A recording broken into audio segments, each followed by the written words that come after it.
എൻ്റെ മകനെ കഴിഞ്ഞ വർഷം തേനീച്ച കുത്തിയപ്പം അമ്മ പറമ്പിൽ നിന്ന് എടുത്തുകൊണ്ട് വന്ന മഞ്ഞൾ ബാക്കിയുള്ളത് ഗ്രോ ബാഗിൽ വെച്ചതായിരുന്നു. അപ്പം എനിക്കിടുന്ന വളം വലിച്ചെടുത്തിട്ടാണ് ഇത്രയും മഞ്ഞൾ ഉണ്ടായിരിക്കുന്നത്. ഇന്ന് രാവിലെ ഞാൻ നോക്കുമ്പോൾ ഈ ഒരു ഭാഗം മേലേക്ക് നിൽക്കുന്നു. അപ്പോൾ ഞാൻ മൊത്തം മണ്ണെല്ലാം ഇളക്കി നോക്കിയപ്പോഴാണ് ഇത്രയും വിത്ത് കിട്ടിയിരിക്കുന്നുണ്ട്. പിന്നെ ഈ ഭാഗം മുള വന്നിട്ടുണ്ട്.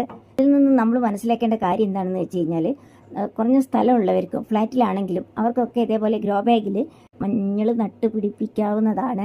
സ്പേസേ ഉള്ളൂ എന്ന് കരുതി ആരും ഇതിൽ നിന്ന് കൃഷിയിൽ നിന്ന് പിന്മാറരുത്. ഇത്രയുള്ളൊരു 10 കഷ്ണം മഞ്ഞൾ, നിങ്ങൾ പച്ചമഞ്ഞൾ 10 ഗ്രോ ബാഗിനകത്ത് വെച്ചാൽ മാത്രം നിങ്ങൾക്ക് ഒരു വർഷം ഉപയോഗിക്കാവുന്ന മഞ്ഞൾ നിങ്ങൾക്ക് ഉണ്ടാക്കിയെടുക്കാവുന്നതാണ്. നിങ്ങളെ വീട്ടിൽ തന്നെ. അതിൻ്റെ പറമ്പ് വേണമെന്നില്ല.